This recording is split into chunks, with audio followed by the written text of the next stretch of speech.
Muy bien. Bueno, ayer teníamos o nos ayudábamos de una de las protagonistas del texto. ¿Cómo se llamaba?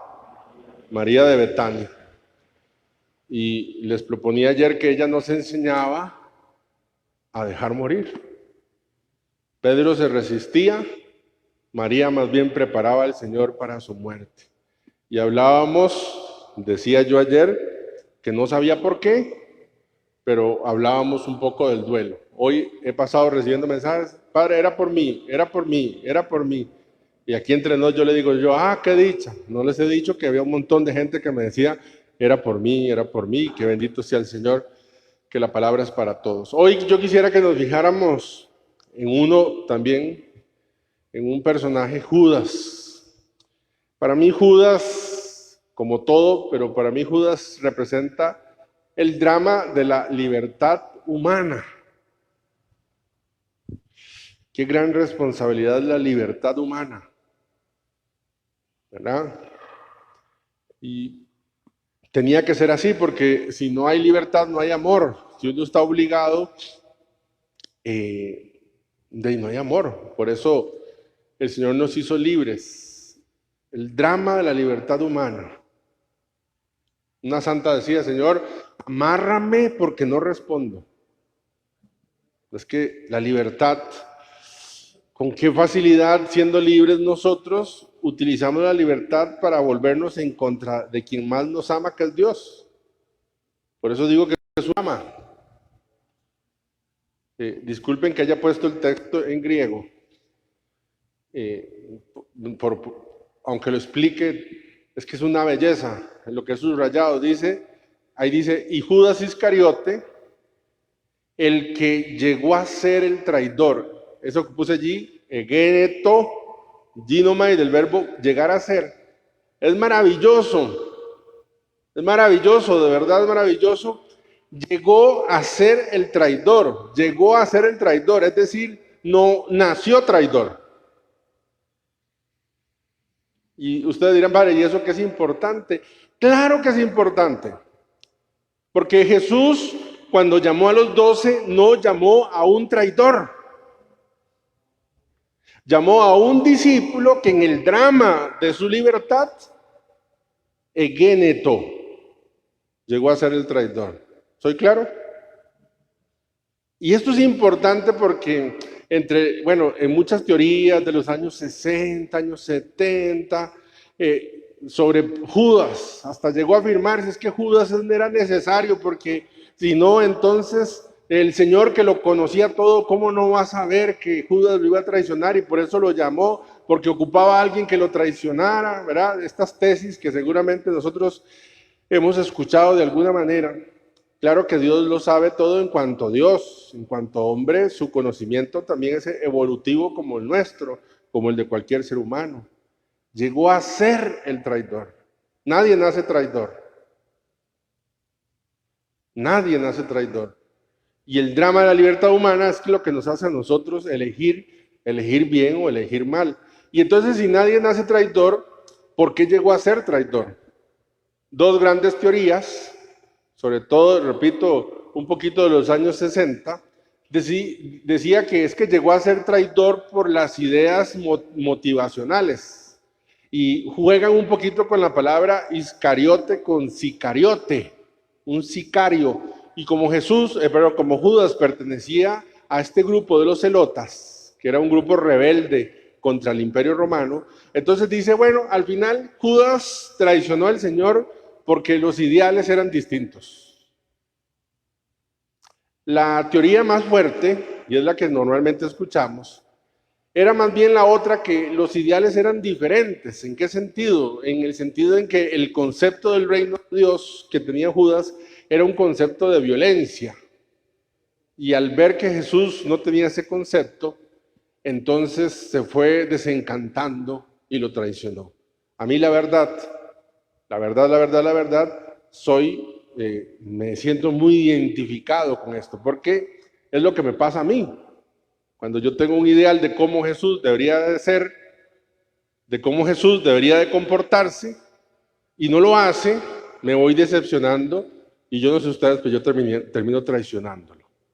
porque de pronto no hizo lo que yo quería, en el tiempo que yo quería, si era tan bueno lo que le estaba pidiendo, y entonces me voy desencantando. Sin embargo, bueno, esta idea, seguramente, ¿quién vio Jesucristo Superestrella? Camilo Sesto, ustedes tuvieron que haber visto aquí, con tantas canas y me van a decir que no, aquí engañan, ¿verdad? Es la teoría de la ópera Jesucristo Superestrella, aquella drama, de aquel diálogo, bueno, aquel canto tan bonito de Judas y todo su crisis, ¿verdad? De cómo Jesús lo decepcionó porque no hizo lo que esperaba. El padre Reiniero Cantalamessa, sin embargo, en el año 2014, puso un tema del por qué Judas lo había traicionado y sumamente interesante. Yo les voy a leer, pongo esto aquí para que ustedes y yo intuyamos, ¿se dice? Para que nosotros adivinemos cuál es el motivo por el cual Judas traicionó a Jesús. Dice Mateo, dice, entonces uno de los 12, que se llama Judas Iscariote, se presentó a los jefes de los sacerdotes y les dijo, ¿cuánto me darán si se lo entrego? Ellos prometieron darle 30 monedas de plata. Y a partir de ese momento, Judas andaba buscando una oportunidad para entregárselo. Ustedes y yo, sin ser teólogos, sin ser exégetas bíblicos, cuando uno lee el texto, ¿cuál es el motivo que uno huele que está atrás, por el cual traicionó Judas al Señor? ¿Por qué? La pecunia, la chochosca, ¿verdad? Juan, lo veíamos ayer, y Juan le insiste, ¿verdad? Diciendo, entonces Judas Iscariote, uno de los discípulos, el que iba a traicionar a Jesús, yo corté ahí el pedazo. Esto lo dijo no porque le importaran los pobres, sino porque era ladrón, y como tenía a su cargo la bolsa, robaba lo que echaban en ella. Entonces, intuye, y uno puede decir, pero padre, ¿cómo va a ser tan banal el motivo por el cual Judas traicionó al Señor? Si ustedes y yo de verdad nos examinamos bien, la verdad es que Jesús lo había anunciado, no podemos servir a Dios y al dinero. Nuestro corazón no puede servir a Dios y al dinero, no puede. Y aquí está fregado el asunto, porque el dinero es un Dios, es un Dios. Yo he visto, hermanos, es que cuando uno pone ejemplo, de pronto, bueno, yo he visto hermanos que por un poquito más de dinero en su trabajo, le dan la espalda al culto el domingo y entonces se le postran así el dinero. Y el Señor dice, pero hoy es domingo, no importa, pero son horas extra. Y le rinden homenaje al Dios. El dinero es un Dios. He visto yo familias súper unidas, dispersas por una bendita herencia. Que si la plata, que si no la plata, que si mi papá dijo, que si mi mamá no dijo, que si el territorio, que si el terreno de adelante, que si el terreno de atrás, que si tenía frente, que si no tenía. Dinero es un Dios.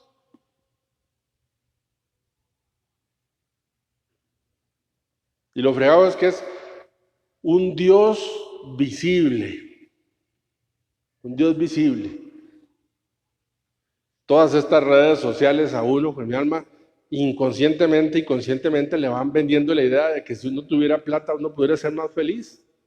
Y ustedes, no sé si ven, siguen a los famosos ahí, y entonces ven que el famoso está en no sé dónde, y está en no sé qué país, y está en no sé qué playa, y como uno publica todo, entonces está comiendo no sé qué. Una chuleta así. Yo decía, Dios mío, nunca he visto un gordito tan sabroso como el que está comiendo esa estrella de cine. Y uno, si uno tuviera plata, si yo tuviera plata y me puedo hacer esa operación, yo sería más feliz. Si yo tuviera plata y podría pagar el gimnasio, sería yo más feliz. Es un Dios visible. Y el Dios verdadero es un Dios invisible. Se hizo visible en Cristo y Cristo nos dijo que está visible en los hermanos. Pero creo que me entienden cuando digo que es invisible en el sentido en que si yo le rindo culto al Dios verdadero, ¿dónde se lo rindo?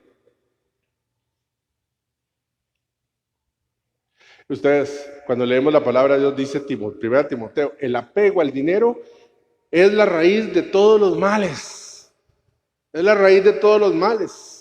El dinero es como el dios Moloch en el Antiguo Testamento, los dioses aztecas, que todos los días el dios Moloch reclamaba víctimas y había que llevarle al dios Moloch, los paganos tenían que llevarle diariamente 10 corazones de personas.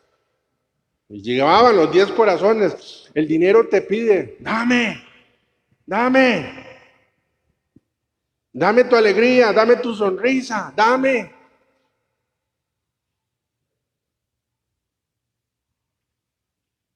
Yo diría, padre, pero usted está exagerando mucho, no todo es dinero. A ver, digamos, uno puede hacer un repasito así como muy rápido. Por ejemplo, ¿qué hay detrás del comercio de drogas? Dinero. ¿Qué hay detrás de la mafia? ¿Qué hay detrás de la corrupción política? ¿Qué hay detrás de la fabricación y del comercio de armas? ¿Qué hay detrás de del tráfico de órganos humanos? ¿Dinero?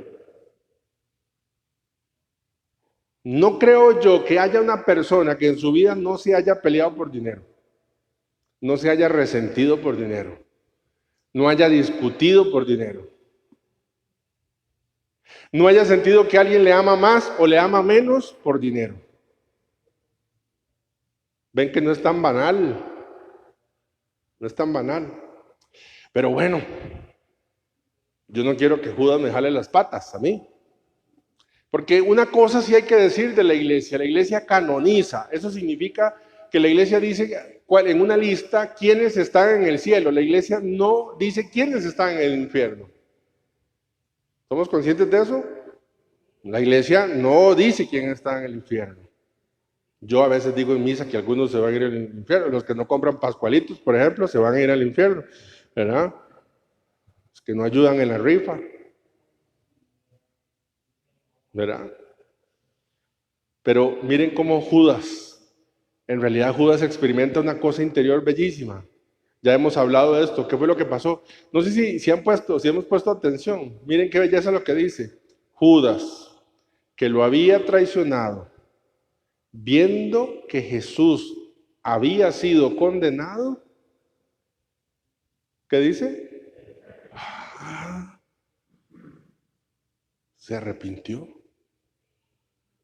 No solo se arrepintió. No dice, ay Señor, perdón, me arrepiento. Hizo propósito de enmienda. ¿Qué hizo? Dice, y devolvió los 30 siclos de plata a los jefes de los sacerdotes y a los ancianos. Y no fue que tocó la puerta, dejó la plata y salió corriendo. No, los encaró y les dijo, he pecado, entregándoles sangre inocente. Pero ellos dijeron, ¿qué nos importa?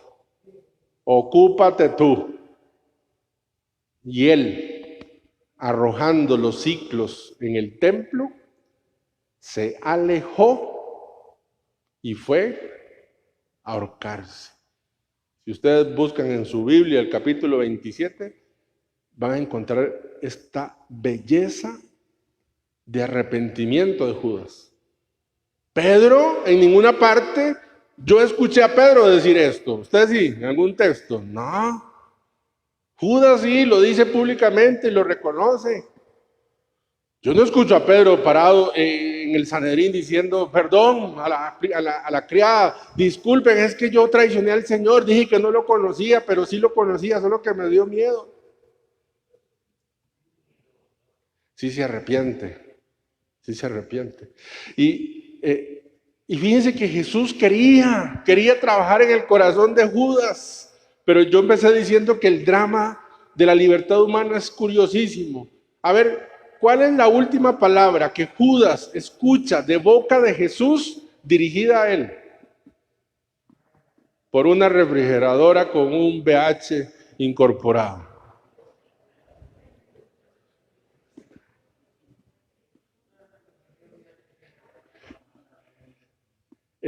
Lo que hay que hacerlo pronto, dice usted. No, eso fue en el Evangelio que acabamos de escuchar, pero en todo lo que usted... ¿Qué sigue después de allí? Se va Jesús al huerto, ¿verdad? Y cuando está en el huerto, ¿quién llega?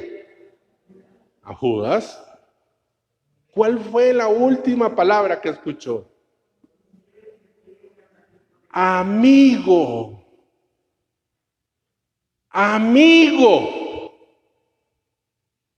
Jesús le está diciendo, yo sé lo que estás haciendo y aunque lo estás haciendo, Judas, entendé que seguís siendo mi amigo.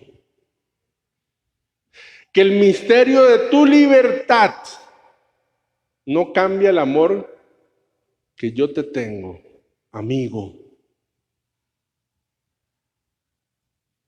Y hace un gesto que ya también lo hemos mencionado, porque se hace una revuelta allí, ¿verdad? Bueno, Mateo no nos menciona quién, pero nosotros sabemos quién sacó la espada y le arrancó la oreja a Malco, ¿verdad? Y entonces dice, y uno de ellos se hirió a un siervo del sumo sacerdote y le cortó la oreja derecha. Entonces, respondiendo Jesús, dijo, basta ya, dejen. Y tocando su oreja, le sanó. Aunque no lo hizo directamente con Judas, sino con Pedro, voy a ver si me puedo explicar. A ver si yo acuso a Diego de que se robó ese control, ¿verdad? Se robó ese control. Y entonces yo voy y traigo al no sé quién que haya que traer y decirle, mire, es que venga para que vea que se robó el control. Y cuando vengo, el control está allí, ¿puedo poner una causa? No. ¿Por qué? Porque, bueno, yo no conozco mucho de leyes, pero a mí me hace pensar que si no tengo la evidencia del acto o el acto dañado, lo que fuese, yo no puedo demandar. ¿Qué es lo que hizo Jesús? A ver si me logro explicar. Pedro sacó la espada, le cortó la oreja. Inmediatamente le sanó la oreja. ¿Ese Malco puede demandar a Pedro porque le cortó la oreja? Y usted dice, sí, claro que se la cortó. Claro, se la cortó. Entonces Pedro va al tribunal y dice, bueno, está bien, que me muestre la oreja que se le quedó arrancada. ¿Soy claro lo que estoy diciendo? Es lo que Jesús hace. Él arregla con su sangre mi pecado.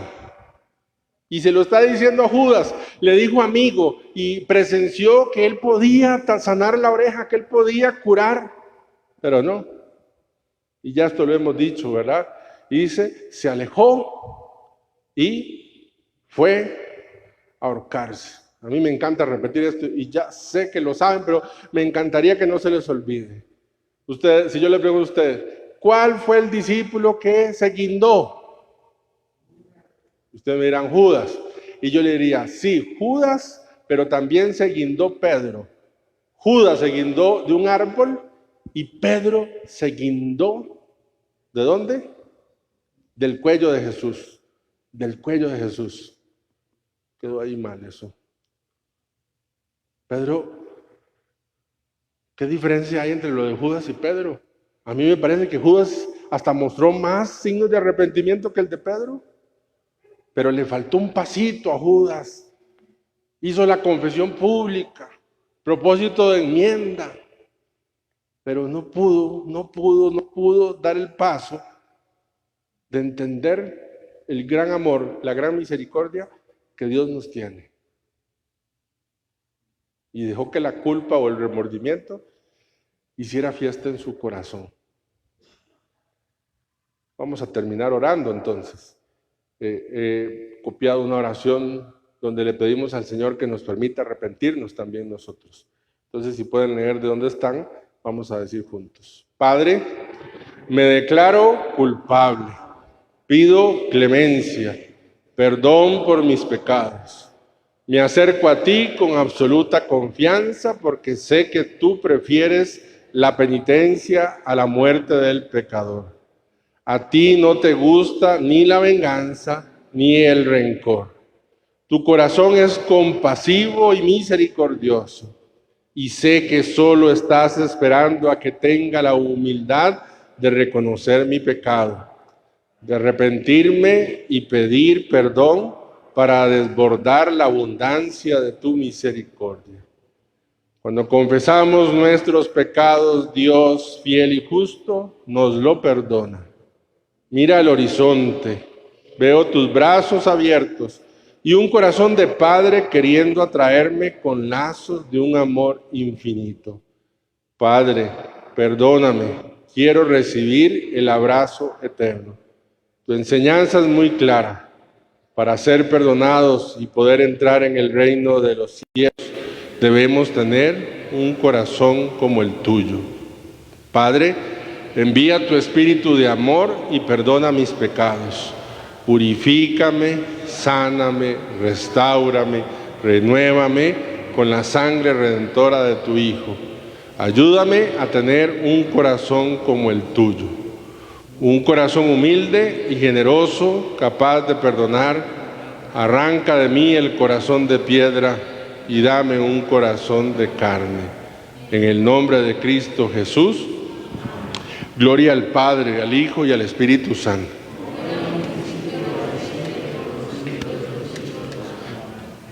Bueno, vamos a cantar.